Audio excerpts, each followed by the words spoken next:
Hi, I'm Dr. Chris McNeil with MetroDetroitChiropractors.com.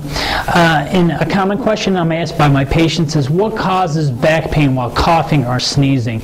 Now, what happens is, if you have a spinal problem, especially a disc problem, when you cough or sneeze, it increases the intraspinal, intradiscal pressure, and a already damaged bulging disc will even bulge out even more when you increase that pressure when you cough or sneeze. So that is what causes increased pain while coughing or sneezing.